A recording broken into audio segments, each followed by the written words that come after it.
Hey everybody, Adam Shartoff here, host of Filmwax Radio, and you're listening to episode number 401. How is it going? Spring is here in New York City, and I tell you, I am so happy about it. It doesn't matter how many springs I have experienced over my lifetime. Each one feels like it's just feels so exciting, and that's the advantage of having seasons, even though the seasons may be somewhat less extreme in the grand scheme of things, you know, but we're coming off of a cold winter time, and it's just nice to see the signs of spring coming. And, you know, of course, that also means that Filmwax Radio guests are courting, and there's smell of cherry blossoms in the air. I don't know what I'm talking about. I really just don't. I think I'm just at a level of being burnt out that I've never quite encountered before in my lifetime. But that's neither here nor there. What is episode number 401 about? Two stellar, exceptional guests. That's what this episode is about. Walter Hill. Are you kidding me? This is the only reason I do this podcast, is to get guests like Walter Hill. Okay? I don't know how to be any more clear about it. But Walter Hill is like a filmmaker who's been around for decades. He's like going on 50 years of filmmaking, this guy, I think. He has been producing and screenwriting and directing, and he's been around for so many amazing films. He's produced, I think, several of the Alien films. He had a hand in writing The Getaway. Was it The Getaway? I think it was The Getaway with Steve McQueen and Alan McGraw. But then he started directing. Walter Hill is one of those journeyman directors who disappears into his film, meaning, unlike, let's say, Martin Scorsese, to name an iconic director of late, you usually when it's a Martin Scorsese film. Silence was a little bit of an exception, but I don't want to get off topic here. Essentially, what I'm saying is that Walter Hill disappears into his films, and he has made a very disparate and versatile group of films, and I've seen most of them. So to sit down with Walter, even though it's not not nearly as long as I would have hoped, it was still very satisfying. So I'm really excited to get to meet him and chat with him a little bit and tell him a couple of anecdotes, because you have associations with films. He was making films when I was growing up. A number of the films that I saw, of course, were even before my time, because he started directing in the mid-'70s, I suppose. By then, I would have been old enough to see his films, but they were pretty mature. So, like I mentioned, the Hard Times with Charles Bronson. Then he made The Driver, which definitely Nicholas Winding Refn's film. The Drive was inspired by. He made a film called The Warriors, which has, of course, become a cult film. He made The Long Riders, which I actually just watched last night again because I hadn't seen it in many years. Maybe. Since it's originally came out theatrically, my dad took me, and I'm going to tell Walter about that experience, and watching The Long Riders in the movie theater when it came out. And he made a movie called Southern Comfort, which I recommend if you can rent a copy of that. And then, of course, in 1982, 48 Hours. And that really catapulted Walter Hill to the top of his profession, becoming one of the top Hollywood action directors, or just directors. I even asked him about that, too. That's coming up, too. Do you mind the label action director? Because going on from there, Streets of Fire, Brewster's Millions, that's comedy, Crossroads. I mean, really, truthfully, as I read these, he's not action. I mean, it's not until 88 Red Heat. I think that's a Schwarzenegger movie. And then another 48 Hours. And then he did more Westerns in the 90s with Wild Bill. And he directed one episode of Deadwood I See. Broken Trail, a miniseries. Westerns seem to really be a favorite genre for Walter Hill. But now he's back with a movie called The Assignment, and it stars Michelle Rodriguez. And it co-stars Sigourney Weaver and Tony Shalhoub and Anthony LaPaglia and others. And it's certainly is an action movie. It's a revenge movie, and we're going to get into it in this conversation coming up with the one and the only Walter Hill. And then after that, please do stick around for a nice lengthy reunion with my friend, artistic director of Rooftop Films, Mr. Dan Nuxoll. He's been on a number of times before. Filmwax Radio has been on the Rooftop Films website for many years, and it's been a long time since Dan's been on. And the reason I invited him on in particular, because it's a little soon to announce the 2017 season, although in the next week or two I do believe there's going to be an announcement about the slate, this summer slate, which only begins in about 6 weeks. But I had him on actually to talk about the threat to the National Endowment of the Arts and the National Endowment of the Humanities. Of course, our current president has threatened to exclude these line items from the federal budget. What's so great is Dan comes on and he talks openly and in great detail about how this affects an organization like Rooftop Films. So I really, really appreciate Dan's frankness about how this affects Rooftop Films and other nonprofits and arts organizations. So coming up in the second segment, we'll have a nice long conversation with a returning Dan Nuxoll. So please do stay tuned. I hope you enjoyed the last episode, by the way, episode 400 with Owner. Do write in. Send me a note. You can find me. If you go to the website, filmwaxradio.com, there is a link right on the homepage where you can send an email, okay? And then but you can also, of course, reach me through Facebook, through my own account, as well as through the Filmwax Radio Facebook page. We're also on Twitter, as you know, and on Instagram. It's just not that hard to reach us. And also, I do want to mention that I still wait for you guys. I know you're listening and you haven't put in a nice review on iTunes. Please just pause the show for a moment and go to iTunes and put in a review of the show. Just say in a few nice words. That's all. Maybe give us a star rating. We want people to discover the show. But if you don't have iTunes, you can still find the show on Stitcher. I started putting them on YouTube some time ago, the show. And I just started putting new episodes onto SoundCloud. So I'm trying to make it really easy to find Filmwax Radio. All right, let's go into my conversation with Walter Hill as he discusses, among other things, his new movie, The Assignment, which is in select theaters right now and on Ultra VOD.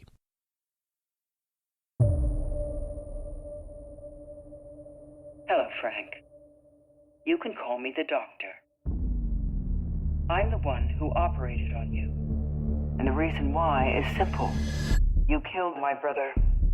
This operation's your reminder of the terrible thing you did. I've liberated you from the macho prison you've been living in. Good luck, Frank. This is your opportunity for redemption.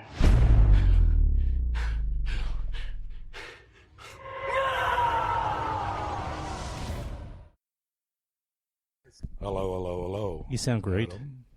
A voice made for podcasting. Have you done podcasts before? Talking to the mic, though.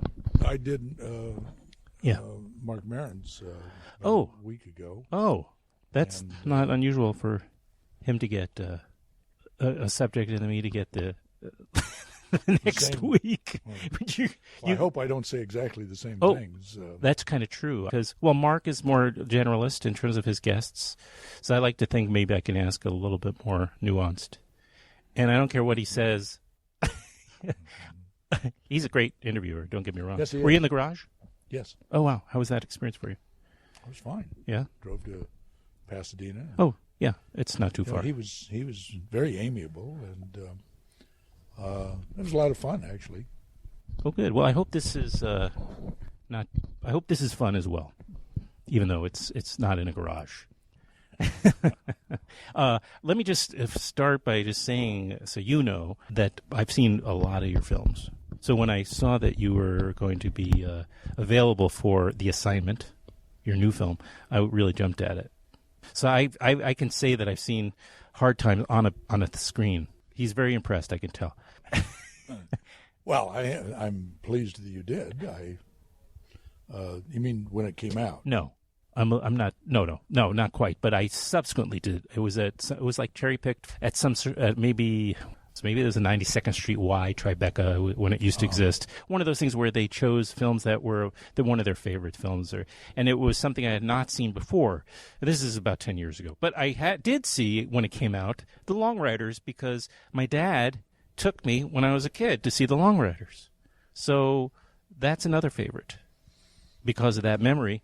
And even then, I was so impressed. All these different sets of brothers who did the movie together. It was a real neat sort of, a nice way into the film that you had actual brothers. It was cast. kind of my way into the film in the sense that I kind of get credit for it, but the brothers had all banded together before I got into the film. Oh. Jimmy Keach and Stacy. Jimmy had been in a play, kind of off-Broadway play, I believe. He had played Jesse James, and he got interested, of course, and did a lot of research. And the play ran, and Jimmy went to Stacy and said, who was, going great guns with his film career, and he said, we ought to do a movie where I'll play Jesse and you could play Frank. We're brothers. It's a natural. It is. And there was the younger brothers. They were around, and we could get, maybe we could get the Carradines, or I don't know who said what to who, but so they got in touch with the Carradines. The Carradines liked the idea. The Quades were brought in, and then it was going to be the Bridges. We're going to play the Ford. Oh. We're going to be the Ford brothers. Oh. But that went awry. Jeff was hung up doing Michael's movie, Heaven's Gate, Michael Cimino. Michael Cimino, for sure. And that was a sad loss this last year. Yes. I have to say. And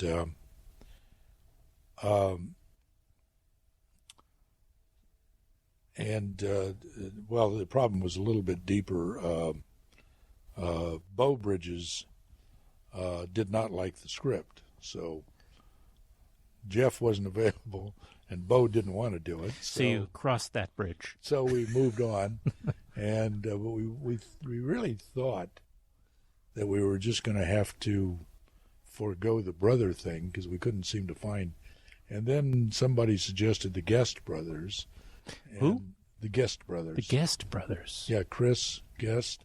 You mean of A Mighty Wind and of like? Yeah, that's who the Guest brothers are. Who's his brother? Yeah, I don't mean to put you on the spot. No, and they play the two guys that shoot Jesse. Oh, okay. So they are in the film. It's been a few years since I've seen it, but I remember that it's got a spectacular cast. Even all the others in the film are just it's a great cast. And the last thing I want to mention before we get to, because I do want to talk about the assignment, is, and I probably have lots of associations with your films, but because I've seen The Driver and I've seen Southern Comfort, and I just love that film. But is 48 Hours in high school, went with a friend of mine in Times Square, because I grew up here in New York, coming out of the theater after seeing 48 Hours, cops running across Broadway right by the theater with their guns out on a chase by foot. So it's like one of those bizarre events where you're thinking, am I still sort of experiencing fiction here? Because it's quite an action picture, as we know, 48 Hours. So you have a great history of making great films, but you're known as an action film director. Do you consider yourself an action film director? Well, I mean, I think I'm a director, and action films or dramatic films. Right. I like the phrase because it sounds neat. Action director. It's honest. Yes. It's like saying you're a center fielder or a tight end or something. I mean, it's one of those heavyweight fighter or something. If somebody says, "What do you do for a living?" Oh, he's an action director. Okay. Doesn't insult your not at all. Your sense of it. It is rather pejorative in old time Hollywood. It was a rather pejorative phrase because it meant you were a fellow on the back porch, shall we say, of the most of it. The front porch guys got to do serious dramas. I see what you mean. Yeah. But no complaints. Would it be more comfortable if I sat across from you? Okay. Suit yourself. You'd sit right over there. I know. I was thinking maybe it'll be a little, so I have to crane my neck too. And this looks like a very comfortable chair too. It does, doesn't it? Yeah.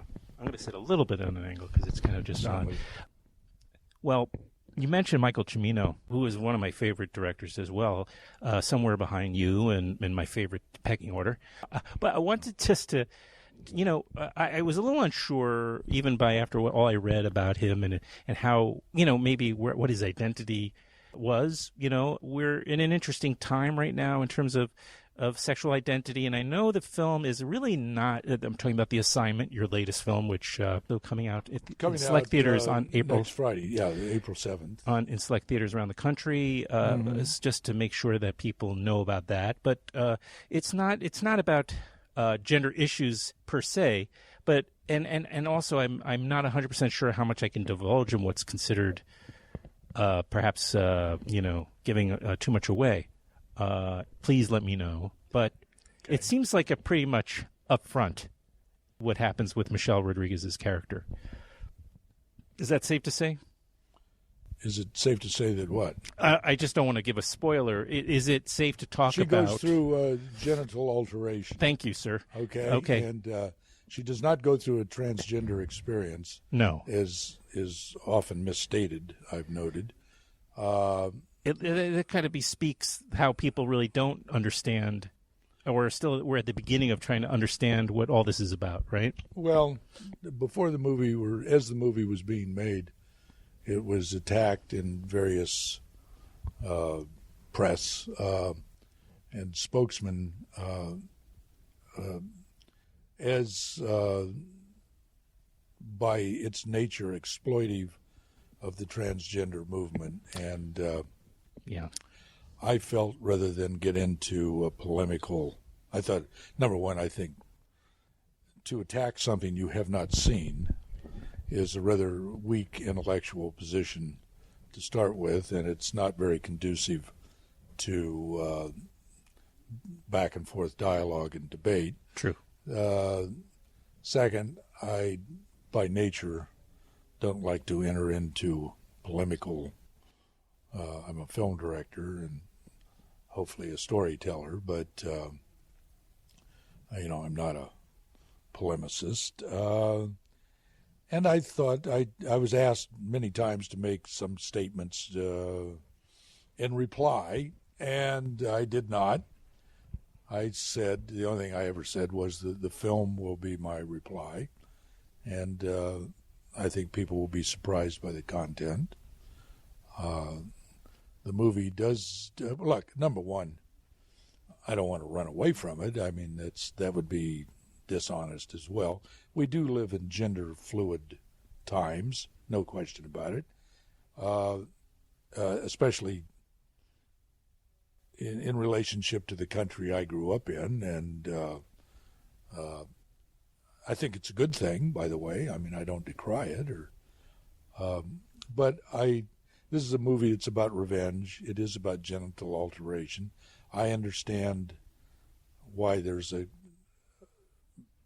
mistakes can be in understanding can happen about this situation. The movie kind of comes along at a moment when all this is a big media concern. Yeah. Almodovar's movie a few years ago sailed right under the...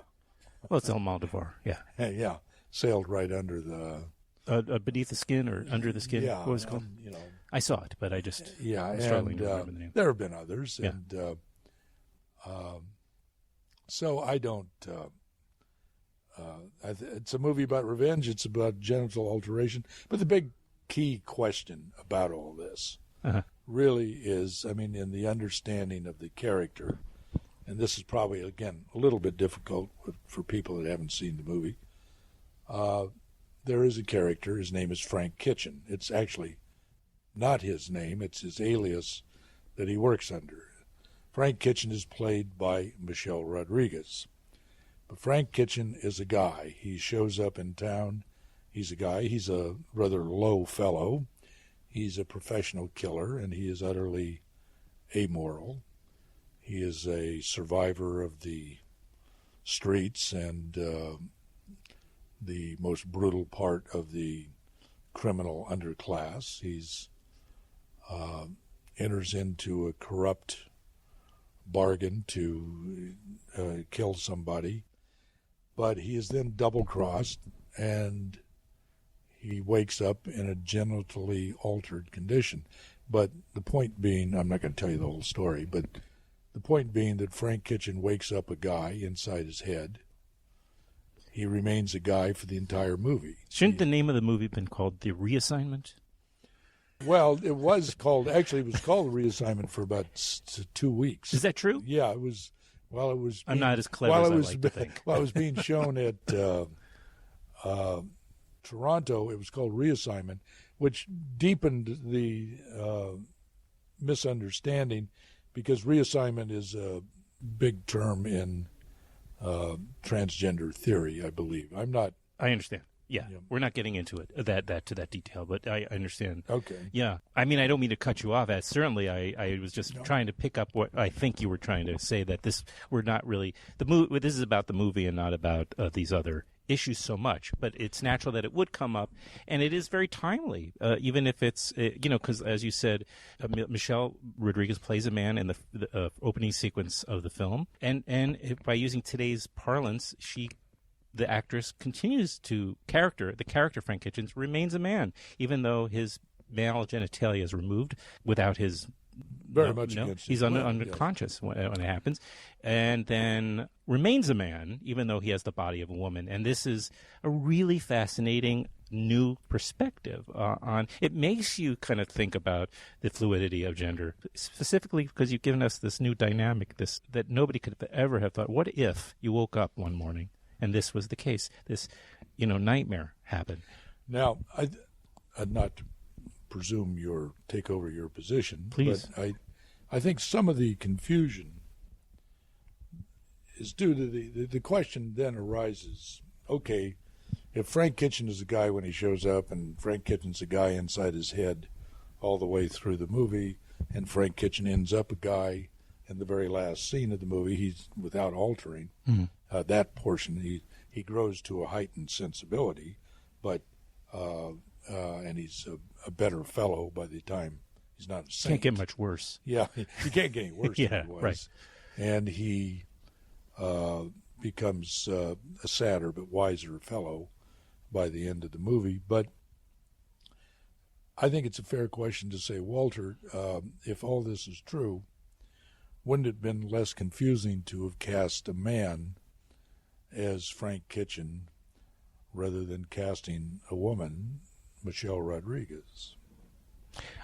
True, but I'm not really as interested in the actor as I am the character. It almost doesn't matter to me who's playing the character, whether it's a man or a woman.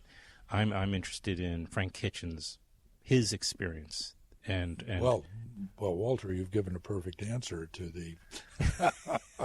All right, I'm Walter. We've switched roles. I see. We're switching. Yeah. Well, I can think of very few other directors I'd rather switch roles with than yours. Well, I thought, I just to address it a bit, I did think it was considered. I think I approached it from a slightly different way. Directors have to be at some point practical fellows and women. About you get so much money and you only get so much time, and that's going to be it. And tell your story walking here, buddy. So that's the way the game is played. I felt if I cast a guy, the movie would inevitably be too much a movie about makeup, number one. Mm-hmm.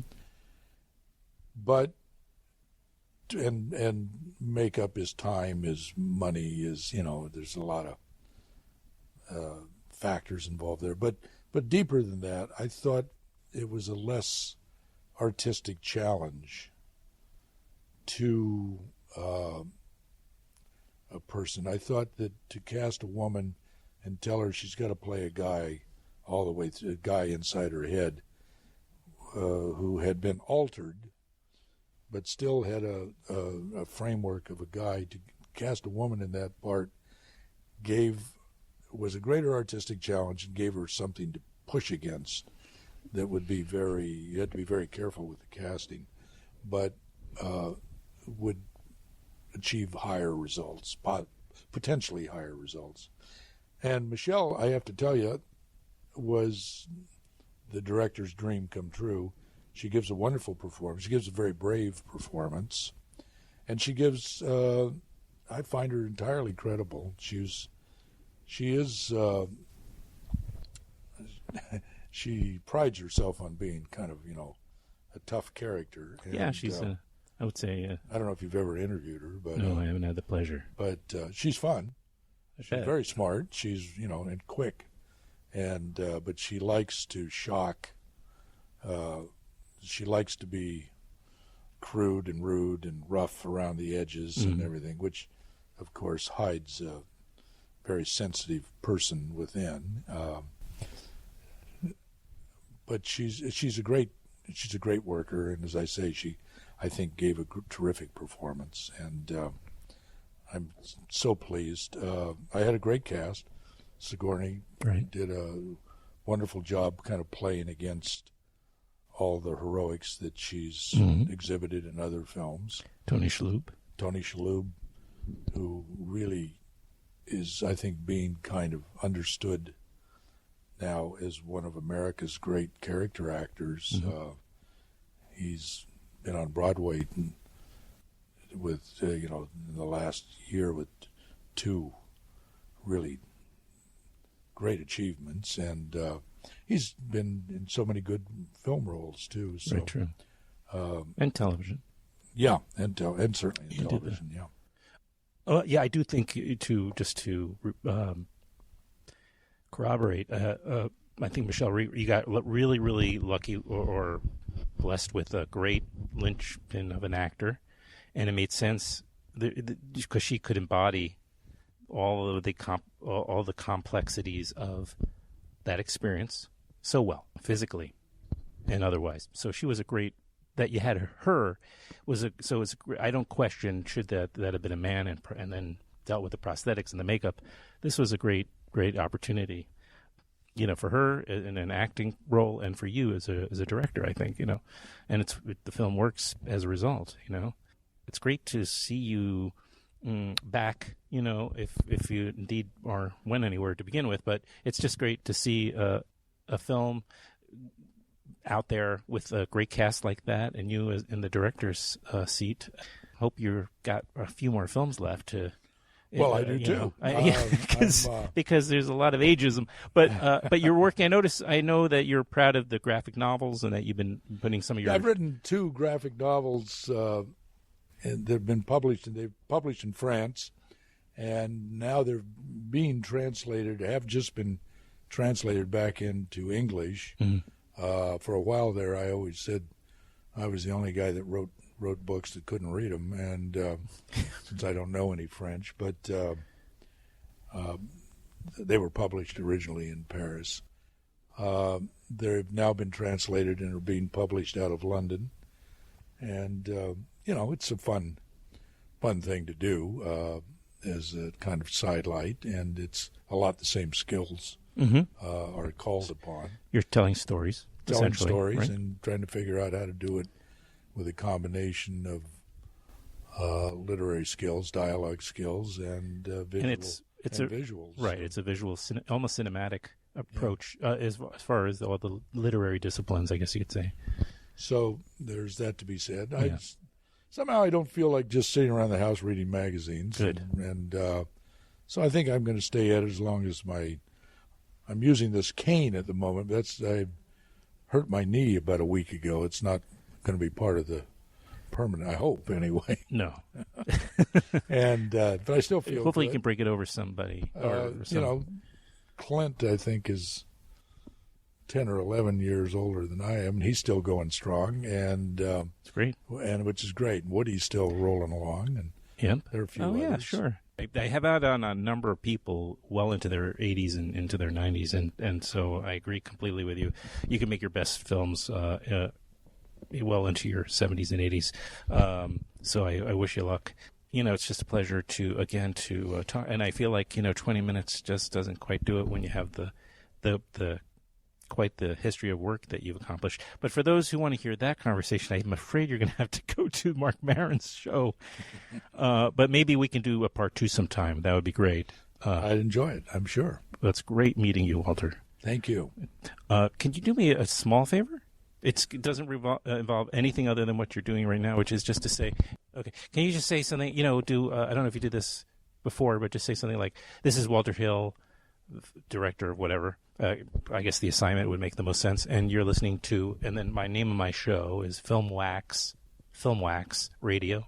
So it would be, this is Walter Hill, director of, say whatever you want to say, and you're listening to Filmwax Radio. And then I could play it once in a while. I'm Walter Hill, the director of the film The Assignment. You're listening to Filmwax Radio. Hope you enjoy the broadcast. One take, Walter. Thank you. It was great, though. That's nice, because it doesn't really matter, does it? Thank you. This is Dan Nuxoll's fifth appearance on Filmwax Radio. He is, again, the artistic director of Rooftop Films, which will be announcing its slate very shortly and beginning its 21st season, if you can wrap your minds around that, on May 19th, Friday, May 19th. And as usual, they will be opening their season with a series of short films. It should be, I'm very looking forward to this year and going a little bit more frequently than I have in the last couple of years. It's just been so busy, but I'm really going to make a point of it, of trying to make a bunch of screenings this summer. So hopefully I'll see you there. Here's my conversation with my buddy, Dan Nuxoll. I try to bring on well-known name every 100 episodes to kind of celebrate that. So I had on Barbara Koppel on 200. I had John Sayles, and they were long conversations. They're not like... So on the 400th, I was thinking Abel Ferrara had agreed to do the podcast, and so I got on Skype with Abel. He's living in Rome, and it was maybe the most difficult conversation I've ever had. He's crazy. He's crazy. Yeah. But he wasn't... Serious. But he wasn't being crazy. That's the difference. He looked he looked so tired and not present on a certain level. I might be able to get something out of it, but in no way is that a big episode. So, and I just thought, you know what? I'm going to bring on Owner again because it's been a long time since we had one of these crazy conversations, and he's probably the person who's been on the most times. So, in a way, he would be a very appropriate guest, and for the diehard listeners. It probably would be a good show. And sure enough, it's like this epic, crazy conversation. It goes on for hours. That's like, awesome. So we'll see how he wanted to edit it. So have at it. Good. Danger. In fact, I can't imagine allowing Owner to edit a conversation that I had with him. I wouldn't trust him for a second. I mean that in all the kindest ways. But I understand that. No, you're right. Yeah. I'm going to silence the this. man can't be trusted. He's completely untrustworthy, and he would not argue. Yeah, no. I mean, I don't think I'd say the same thing if he were sitting right next to me.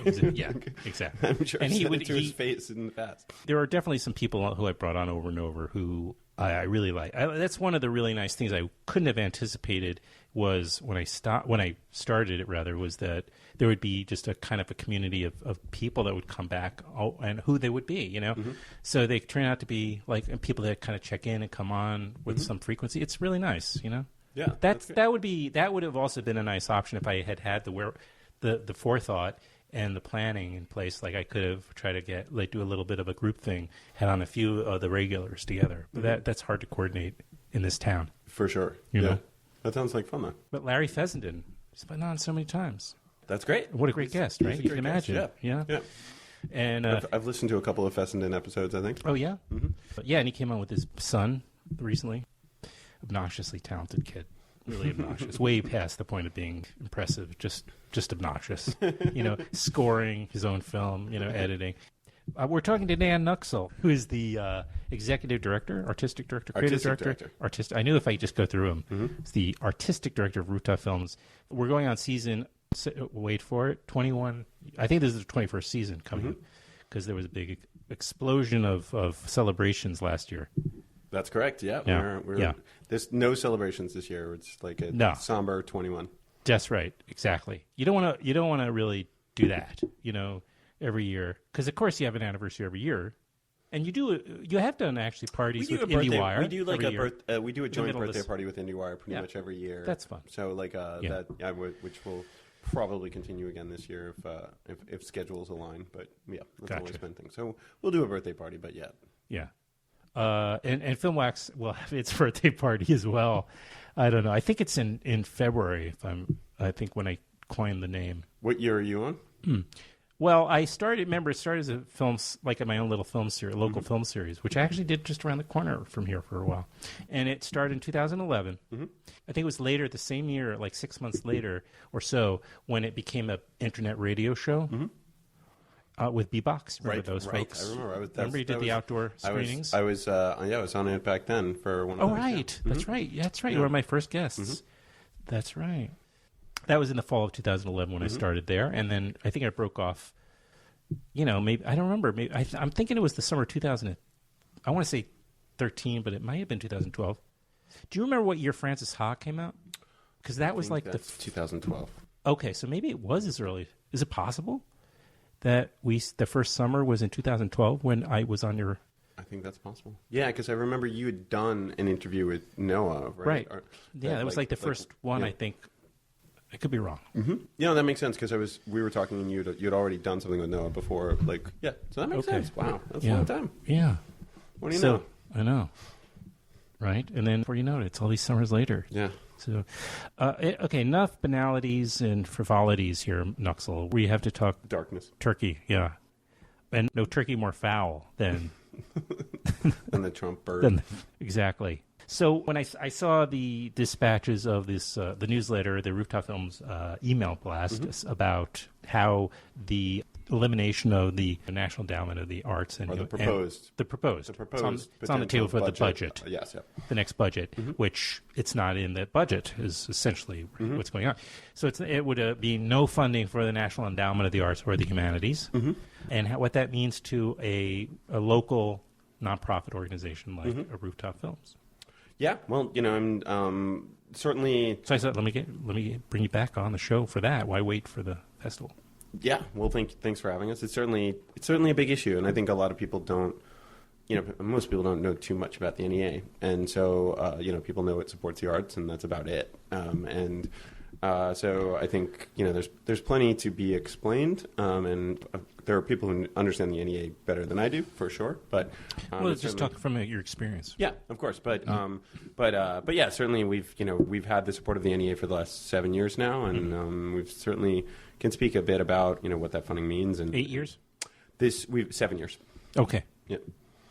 So when did it first sort of dawn on you to do it? When was it your idea, or were you just somebody suggested to you to apply for an NEA grant? Yeah. What was involved? So it was something that had been bounced around for a while, and Rooftop. We started out as a very small organization, and we were entirely volunteer run for the first 5.5 years or so that we were doing screenings, and then started paying ourselves little bits, and then it wasn't really until like year 9 or 10 that we were really like something resembling. Certainly still smaller, but still an organization that somewhat resembled the organization we are today. And then a couple of years after that, we were really growing very quickly in those years, and so we applied, and we had very big crowds, and so we were reaching a pretty wide audience, and so we applied the very first, and we got a grant. I believe our second year that we applied. The first year, I believe we didn't, but then the second year we did get it, and the thinking back then was really. That we'd reached a certain level as an organization, and that I felt like we could make a pretty good case that we were a valuable institution, and that we were servicing audiences that weren't necessarily very well served otherwise by the nonprofit arts community. Because we do screenings in a lot of different areas all around the city. We do screenings in places like Coney Island and Lower East Side. Lower East Side. We started out in Bushwick before Bushwick was a place full of artists. We did screenings. We started doing screenings in Gowanus before that was a place that was full of artists. We've been in Gowanus for 13 years. It was not a cultural hotspot back then by any means. No. I think we had shown with a lot of the events that we had done that doing screenings in communities certainly contributed to the advancement of those neighborhoods in terms of economic development, but of course also in terms of cultural development. And places like Gowanus and Bushwick, are sort of our signature examples of that. Of places that when we first started doing screenings in those areas, literally people would show up and say, I didn't even know this neighborhood existed, and I've never been to anything here ever whatsoever. That's certainly not the case anymore. And there's like a lot of arts and music venues in Gowanus and certainly in Bushwick at this point. But, gentrification hit this neighborhood long ago.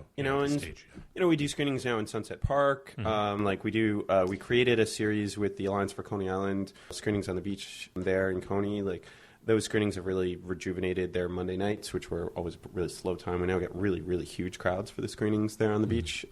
Sometimes several thousands of people. And so they're coming from all over. I mean, this is not just Coney Island neighborhood. Yeah, absolutely. That was always our goal, was to, with our events, we show movies outdoors all summer long, new independent films that haven't yet gotten theatrical releases. But our goal with our events, we always knew that our mission was to support independent filmmakers and to help bring those films to wider audiences. But that was only one part of the mission. We really thought that the cultural organizations like our own, one of the crucial benefits is not just supporting the artists, but also bringing communities together. And I think that sort of audience cultivation and neighborhood togetherness is something that, very few endeavors can really achieve, and very few organizations can achieve that outside of arts and maybe sports. And so, and given that, we felt like we could make a pretty good case when we applied for the NEA, and luckily they agreed. Were you applying for more local grants prior to that? Is that necessary? Is it? Yeah. So we for the last 12 or 13 years, we've gotten some city council member support. So city council members have discretionary funds that they can give towards organizations that are providing services within their community. So since we move around a lot, we do screenings in a lot of different communities. We'd applied for that, and we got NISCA grants, which is New York State Council of the Arts. And so we'd gotten some grants locally like that. We'd gotten a few city capital funds that helped us to expand some of what we did. But, largely our funding then and now does not really come from grants or donations. It's a part of our budget. I think that's one of the things I'd, like to clarify for people, and we could talk a little bit more about that, but in terms of what NEA funding and various other grants do. It's a relatively small percentage? Is that what you're getting at? It's a minuscule portion of, our overall budget. So why should we worry about it? Yeah, and devil's advocate. That's one of the things. Yeah, no, for sure. And I think it's a fair question. So NEA grants, when you're applying for them, first of all, we can go back a little bit in terms of the changes that have happened with the NEA. And it was created in the 60s, and the intention was to have some sort of government funding for artists. There really was nothing. There was no mechanism for the federal government to support art of any sort in America, and this was an attempt to do that. Historically, Europe has been extremely supportive of artists of all types, whether it's film or music or dance or performance or theater or the most of in Europe, the vast majority of the funding for the arts comes from is at least partially funded by the state. That's never been the case here. It will probably never be the case here at all. But there's a popular perception that there are these arts groups that are not responsive to market forces, that don't care about their audiences, that don't have an entrepreneurial spirit, and are sort of living off the government grants that they're getting, which are handed off in some sort of kleptocratic fashion. Mm-hmm. Nothing could be further from the truth. So to give an example, Rooftop Films' annual budget is usually around $1.5 million. The biggest grant that we've ever gotten from the NEA is $75,000. Mm-hmm. That's as big as it's ever gotten. So usually it's lower than that, and it's usually somewhere in the $50,000 to $60,000 range. So in a given year, it's usually 3% or so of our annual budget is coming from our NEA grant, and that's not atypical. We actually get a pretty good-sized grant within our category, which is film and media. $50,000 to $75,000 is pretty much at the upper end of what the NEA gives out for within art category. And most of the organizations that get bigger grants than ours are massive organizations that are much, much bigger and big budgets like Film Society of Lincoln Center or something like that. Right. So for those organizations, it represents even a smaller portion of their budget. Yeah. So one can say if I've done a couple of interviews recently regarding the NEA's cuts, and a lot of times people want you to want to say, like, the arts are going to go out of business if the NEA gets defunded, and that's just not true. I'd be bullshitting if I said that was the case, because it's not true. Like, probably none of the organizations that I know will actually be in existential crisis if they're defunded, if they lose all of their NEA funding. It's just not the way it's going to play out. But what is important to understand is, like, it requires a little bit of an explanation of how these different organizations work, right? So for Rooftop Films, we get usually about half or more of our budget just comes from corporate sponsorships and basically paid work that we do on behalf of corporations. So the argument that nonprofits are not entrepreneurial and therefore they don't deserve this support from the government is completely false. Like, the vast majority of our budget is paid for work we do for other people. If you take the rentals and services that we provide at low cost to local community groups and other things where we get paid a fee to provide screens, sound systems, those sorts of things. Resources. Combine that with the money that we get from corporations, that's probably about 80% of our overall budget right there. Then you probably have I just thought it was always submission fees, Dan. Submission fees usually represent about $14,000 or less than 1% of our even part of our so policy. Negligible, right? Yeah, I mean, it's like if we lost all of it, it wouldn't. We use that money that we get from submission fees only to pay for the people who watch those films. Our screening committee doesn't even pay, and it doesn't even pay a penny of my salary. It all pretty much just goes back to the screening committee fees. But yeah, so the money that we get from all of our grants put together, maybe in a really good year for us with grants, might represent around 10% of our total budget. And that's it. And the rest of it is coming from ticket sales. That's pretty good. I mean, but like you say, that's on a really exceptional year. Yeah. Yeah, that's if we get like our biggest grant year ever, it would be maybe 10%. Yeah, most of our money is coming from, like various things that we've done to, sell tickets, corporate sponsorship, rental fees, etc. So, granted, that's Rooftop Films' budget. There are other organizations have other means of coming by their money, but basically none of these organizations who are being funded are getting the majority of their money from the federal government. None of them. Nothing close to the majority of their money. It's probably usually something similar to us, like 1, 2, 3, 4, 5% max of their budget. So understanding that, you might say, well, what difference does it really make? I think the important thing to understand is I just told you where some of our other funds come from. They go from selling tickets, they go from corporate sponsorships, and from income that we get from people who have funds to pay us to do screenings for them. That's where our budgets come from. So what happens if that's where all our money comes from? Well, then our focus shifts away from some of the programs that we want to do, that is very important to us, and that is an essential part of our mission, but in which there's not a market, like a free market way of raising funds for it. And what does that mean? It means doing screenings for kids. It means doing programs in areas where there aren't not upper income areas where people don't necessarily have enough money to buy tickets on a Friday night and come on out to a screening. It goes towards subsidizing the screenings that we do for other organizations. So I can charge less for the services that we provide for screenings in Socrates Sculpture Park, partly because there's just a little bit of subsidization. Yes, in Long Island City. So that's a screening series that's run, Socrates Outdoor Cinema, we've partnered with for a long time, and that has been running that series for 15, 16 years. It's a community. There's not a lot of screenings going on. There's not a lot of outdoor events going on. That's one of the most popular in the neighborhood, but they don't have a big budget. They're just a park conservancy. And we're able to provide really low rates for them, and they can keep doing the series. They can do more screenings because we're partly, just a little bit, subsidized by the federal government.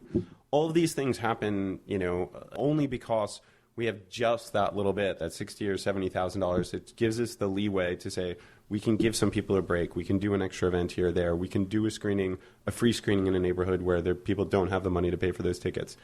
And also, all of those events that I just told you about, all of those screenings that we do, the truth of it is most corporate sponsors don't have an interest in participating in them.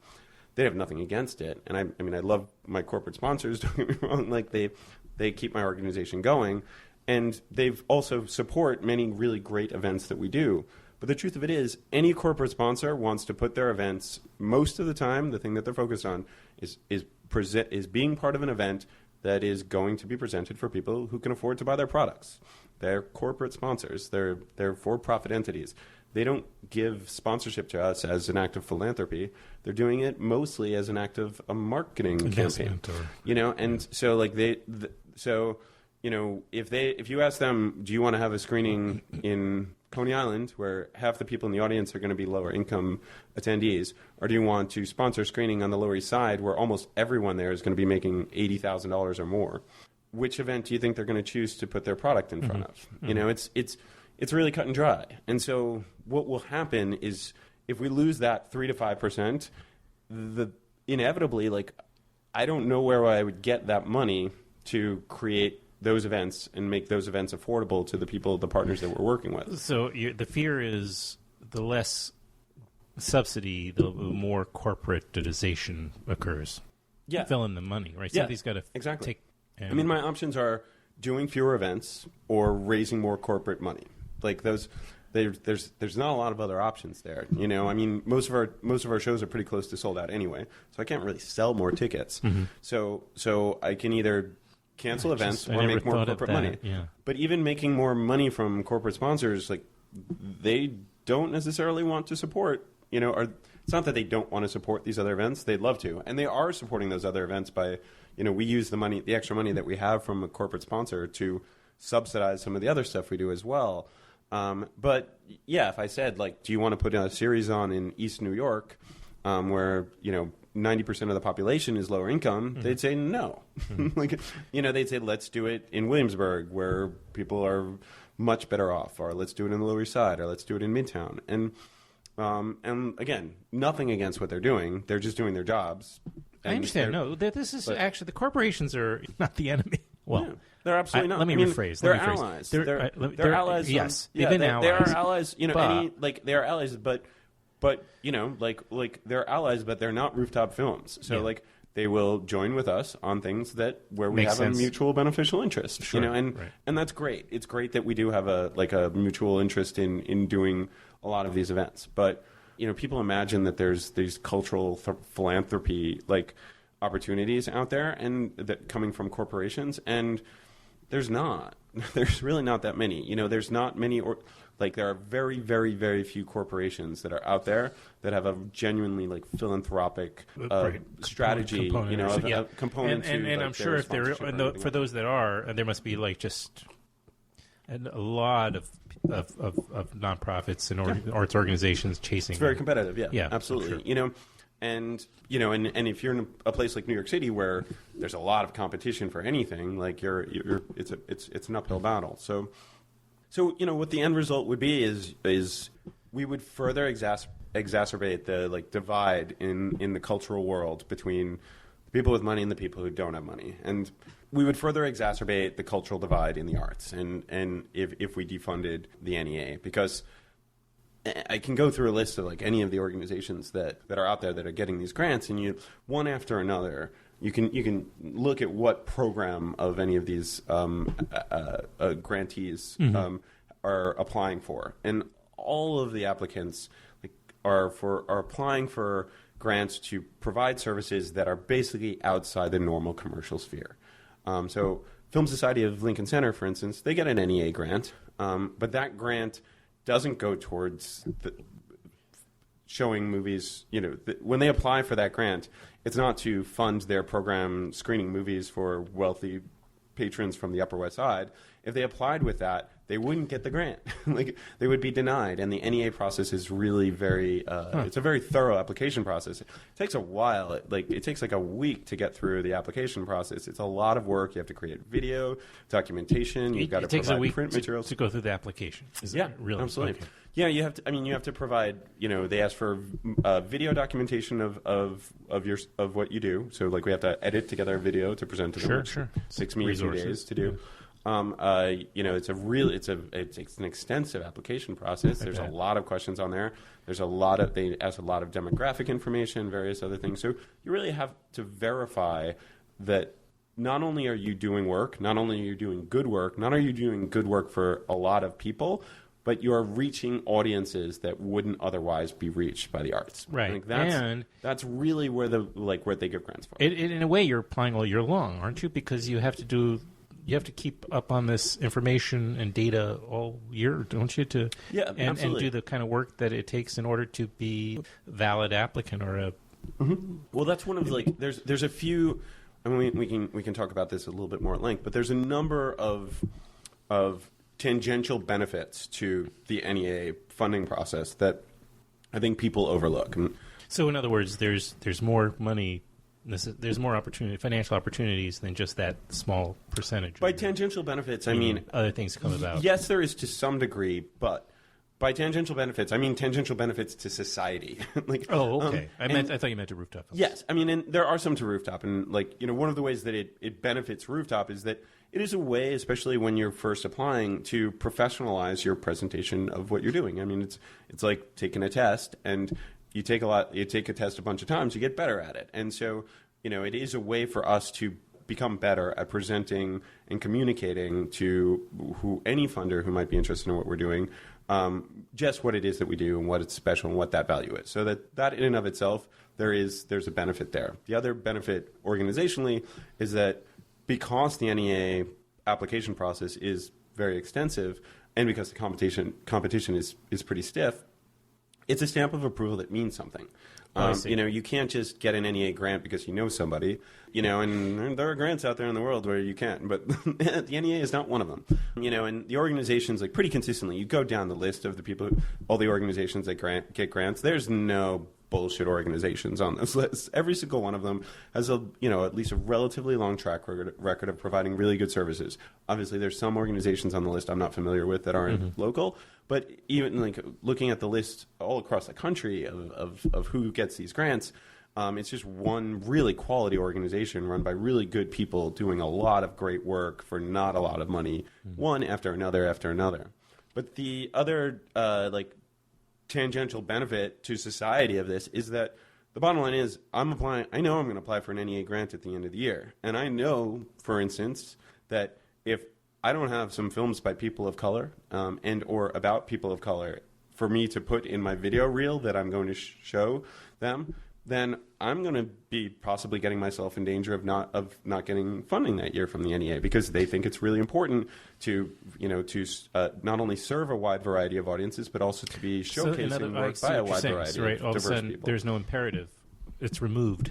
Right now, of course, would I show people? Would I be inclined to show as many films by people of color on my own? Sure. Yeah. But it never hurts to be reminded that there's a financial incentive, even if it's not that big, that there's some financial reward for doing the right thing and showing movies by and for diverse audiences and diverse filmmakers. That's having that little, reminder in the back of your head, knowing that you're going to have to justify your programming at the end of the year. Just reminds you as you're picking the last couple of films, and maybe you should be looking a little bit harder if you haven't already for some films that reach a different audience.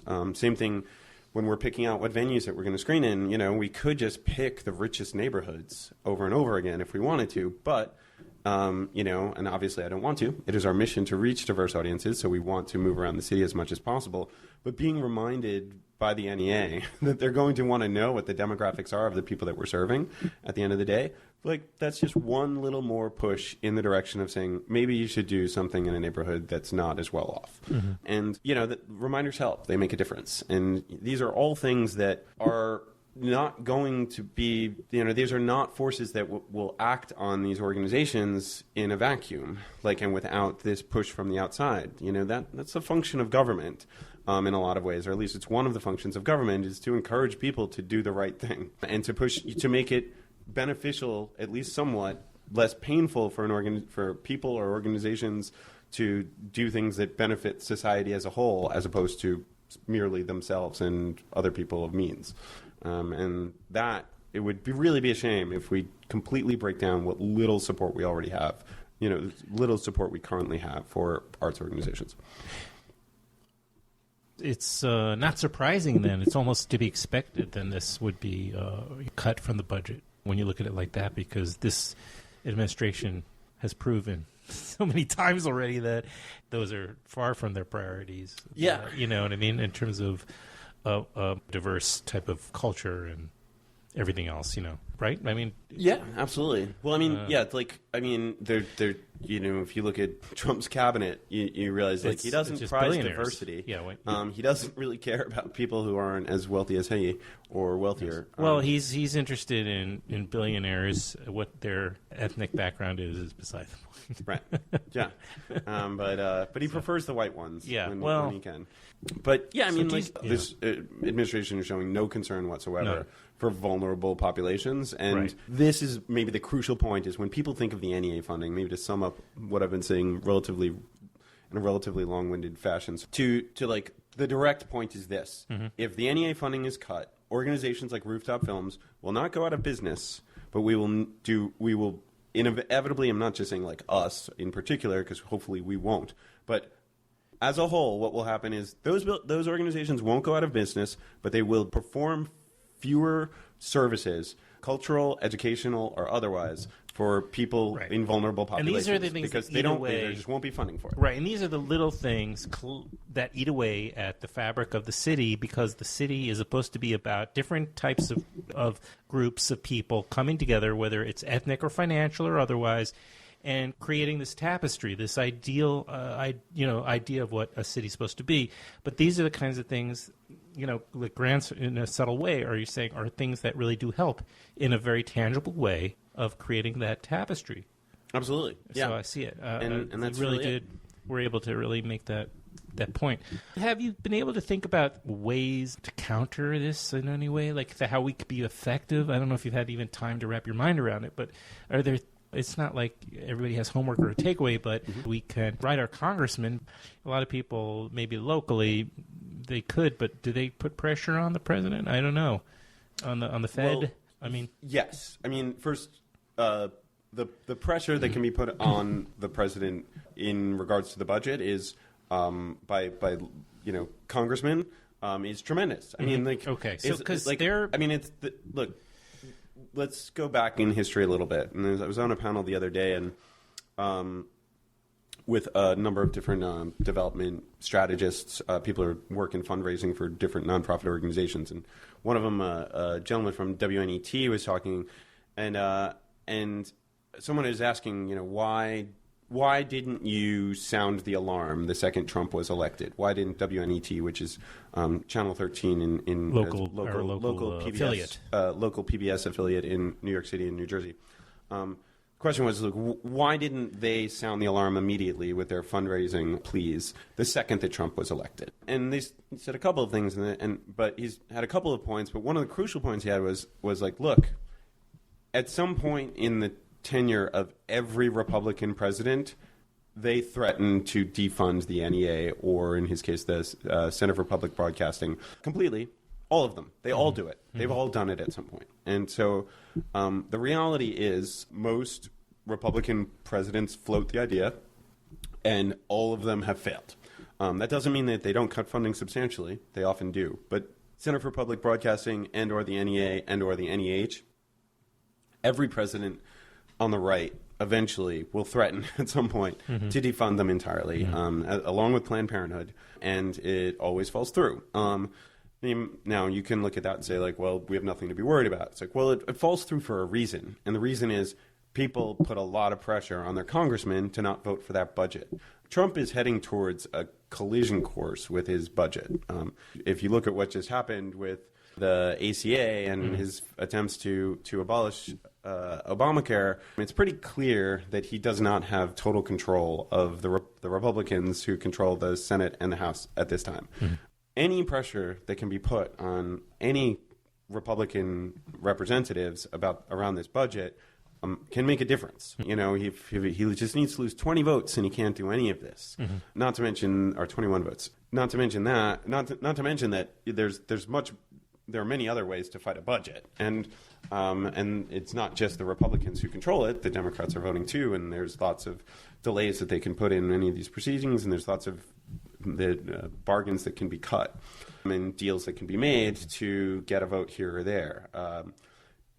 Historically, what happens is there's just enough Republicans in the House or in the Senate who do not want to see funding for the NEA abolished, who refuse to vote for that, and a deal's made, and they may reach a compromise. There's, I think a lot of us after the election imagined that Trump was a person who was not going to compromise at all and was going to effectively push through these grotesque measures, and some of them he will absolutely push through where there's unanimity. But there's not unanimity on the right to defund the NEA, the NEH, the Center for Public Broadcasting. There have already been many Republican senators, I shouldn't say many, there have been several Republican senators who've said they're opposed Usually to the ones that are vocal do represent a larger group, those who are afraid to be vocal also. I assume. I have to assume. So maybe it pays to expect the worst and hope for the best. Yeah. It's like anything. It only takes a couple, and the House is where it's really crucial. And so, certainly you're correct, I think, in New York that most of our representatives are going to vote against probably just about any budget that Trump could conceivably push forward. So, I don't know that... Are you talking about New York State? I'm sorry? Are you talking about New York State or New York City? New York City, yeah. So, of course, upstate, there's lots of, there's a lot of Republican congressmen, and there's a Republican congressman out on Long Island, and there's Republican... That's true. There's plenty of places, certainly within the tri-state area, that are where, there are Republican representatives. So, certainly, people should put the pressure on, especially if you live in a Republican district, you should put that pressure on really forcefully, because if you're in anything close to... If it's a tight district and people and the local ballet classes for their kids get canceled because they lost their NEA funding, that congressman's going to have to answer for that, and if you raise the alarm and let them know that you're watching, that you're paying attention, that what, and figure out take a look. You can look publicly. It's publicly available. Every single one of the grantees that get NEA grants. You can just look them all up, and it'll tell you what organizations got the grants and what they're using the grants for and how much the grant was. It's a giant list, but you can just go to your state. How many? When you say giant, the document, the list of them, I was looking at it earlier today. It's like a 150-page long document. Just really? Listing them. Yeah, it's massive. Wow. As I said, it's most people only get like $10,000 to $20,000 grants. So, but take a look at your wherever you live. Take a look at that document. Maybe we can find a link later. You can look at all of it. You can look by category, or you can look by state. You can look through all the organizations that got funding in your area, and take a look at what it is that they're doing with that money, because it says right there in plain terms what programs like those their grant helps to fund. I don't think there's too many people who actually want the organizations that are providing these services in their neighborhood to have those abolished. And so, people like to pretend it's all going to Lincoln Center so that people can drink lattes while watching opera. It's not. Basically, none of the money goes towards programs like that. It's all educational programs and reaching out to diverse audiences. And most of us like to think of ourselves as open-minded, liberal-minded, and when it comes to social things, social issues, and that we want to live in a society where we do good things. And so I think that most people, I was wondering if organizations like in Greenwich, Connecticut apply for, does it make sense? I mean, there is no a neighborhood in like a Greenwich, Connecticut, for instance. There is no neighborhood that would benefit from that type of work that like a Rooftop Films does. Is there? Well, I mean, I haven't looked at the applicants from Greenwich, Connecticut, so I'm not sure who. It's kind of exceptional, but maybe a good example is like a Film Society of Lincoln Center, right? So like Film Society of Lincoln Center, pretty Tony crowd for most of the things that they're going to. It's pretty. They're between their board and all their pretty well. Most of the audience is pretty well off, right? So, but they're not getting grants to do screenings for them wealthy 70-year-old retirees, who live on the Upper West Side. The grants that they got was for the high school program that they do in conjunction with the New York Film Festival, where they bring in high school students from all over New York City, from New York City public schools, to participate in private screenings with some of the greatest filmmakers on the face of the earth. And filmmakers like Yorgos Lanthimos, doing private screenings only for New York City public school students. That's what their funding goes towards. That's exactly what it is. That's what it funds. Yeah. And so so even in the neighborhood that's one of the wealthiest neighborhoods in all of America, 61st Street, 65th Street on the west side of Manhattan, their community, like the program that they get a grant for, is not for all the stuff that they're best known for.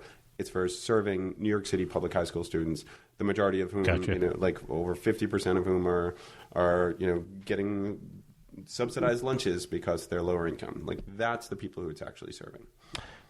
Do you ever think 20-some years ago when you were starting the Rooftop Films, or when you were programming films for Rooftop, that you'd be spending the majority of your time grappling with these types of things and being a fundraiser by and large? Is this where you saw your No, career? Definitely not. I mean, and like obviously there's a lot of aspects of my job. And, Sure. and raising funds is definitely a big part of it. Isn't it only going to get bigger? Yeah, I mean, it becomes a bigger part of my job every year, and the longer you do it, the more you get. Because even if there's a natural momentum there that as you do create relationships, and whether they're corporate or otherwise, opportunities continue to appear, and you have to kind of pursue them, and blah blah blah. So I'm just wondering if it starts to monopolize your time, and then yes, yes, it takes up a lot of my time, and it seems like on some level you've gotten good at it. I mean, more at it. Yeah, particularly I think what is different from what I do versus what most people who work for nonprofits do is that, or film festivals or any other film organizations, is that I just do a lot of different things. Mm-hmm. I'm tapped into a lot of different elements of what we're doing. I still am in charge of all of our artistic programming and choosing the films and watching hundreds of films every year. I'm still involved in like figuring out how to handle things technically and what projectors we'll use in different rooftops and how many screens we'll set up for a screening. And I'm still the rental business. You have to, even though I understand probably that you're not involved in the minutia of that, but it's still something you're overseeing, right? Yeah. I mean, there's as over the years, the big thing that's changed is that things that I used to do hands-on, like 20 years ago, I was lugging chairs up to the roof and figuring out, how to set up the audio system for one of our screenings. Now I don't have to do that, and because I definitely could not continue to do that physically. Yeah, so the biggest difference is really just that I'm overseeing capable people who, I might be guiding in what they're doing in a lot of those activities, but I don't have to be as hands-on. I can just make sure that it's being done right and then move on to my other tasks. But I'm overseeing a lot of different tasks. I mean, with fundraising, for instance, I don't do the majority of the work with our grants writing. So like Genevieve, our managing director, she handles most of that. Genevieve Delorier? What's that? Delorier? Yeah, Genevieve Delorier, who's our managing director, has been with us now for like 11 years. And so she handles a lot of that aspect of the fundraising. I definitely participate in it and help to make the videos and we help to craft the message. But we also have, grant writers who work for us on some of the grants too when they're really cumbersome, which the NEA grant is. But yes, I'm overseeing a lot of that messaging without being like having to do the nitty-gritty of all of it. But but I enjoyed that. I mean, frankly, when I think about working for some other film festival or something, and when it even occurs to me to just sort of bounce the idea around, most of the time those jobs sound kind of boring to me. Like if I was really just programming movies, I get bored. I mean, not because I find the movies boring. It's just I find it challenging to find stuff that people enjoy and to figure out, to work to hopefully figure out what are the most interesting films to share with an audience. But if that's all I did, I'd probably find it a little stifling. So I don't mind the variety of activity, and I don't. You do have a whole year. I mean, it's not.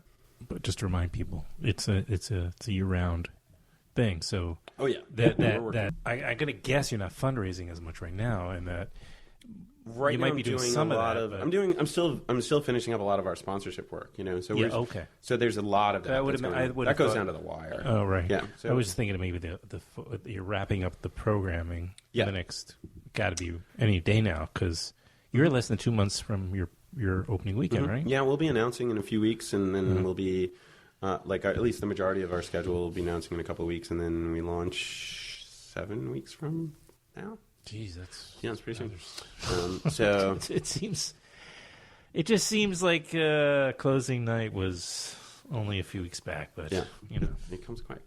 But it does. But yeah, I mean, in any given day, I'm usually doing two things at the same time and switching tasks every 25 minutes, and that's pretty standard, But I enjoy that challenge. I mean, it's fun.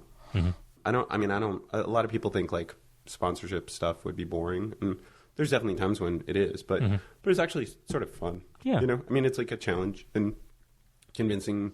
It's like any sort of salesmanship. There's a pleasure. There's the courting, and then there's the conquering. Yeah, and it's like, honestly, it's also. I mean, I'm selling something that I do genuinely believe in, so it's not like right. I'm. I don't have to like bullshit people. And if there's, I don't promise things that we can't deliver, and any of that. So it's not. When we bring on a sponsor or get a grant, I don't feel like we fooled anyone. I feel like we successfully communicated to them what's special about what we do, and like that's pretty fun. Mm-hmm. So as we wind down, anything that you can announce, maybe, or is there anything? I don't know. Is there May 19th is our opening night. May 19th. There you go. We'll always open with a program of short films. So we'll open with a program of fantastic short films on May 19th. Looks like we'll probably just finishing up a couple of details here, but we should be opening. Our opening night will be on the Lower East Side at New Design High School, which we'll be returning to, which is a really amazing rooftop that we've. Is that? It's on the Grand and Essex. Oh, yeah, right. That's. That's not the automotive. No, that's a different building. Yes. That was a regular spot for a long time, but this is a different one. This New Design High School on the Lower East Side, Grand and Essex. Really beautiful, amazing roof, really cool spot. They've been under construction for the last 3 years, so we haven't been there. But we used to do a lot of shows there, and we'll be doing a lot of shows there. I must have been there at some point or other. I guess I'll remember when I get there. It's got big graffiti murals all over the roof. Okay. Let me see. I'm going to guess your opening night film. No, I'm kidding. I'm not the opening night film. That's a night of shorts. We've established that. So I can ask this though: was it a good year? Was it a good year? Was it a tough year? Our past year? Yeah. So I mean, it seems like this. From what I could see, this might have been a good year for you. Yeah, I mean, we had a great year. I mean, it was a busy year. We did a lot last summer. So I mean, it was exhausting because we did more events than we normally do, and so there was just a lot going on.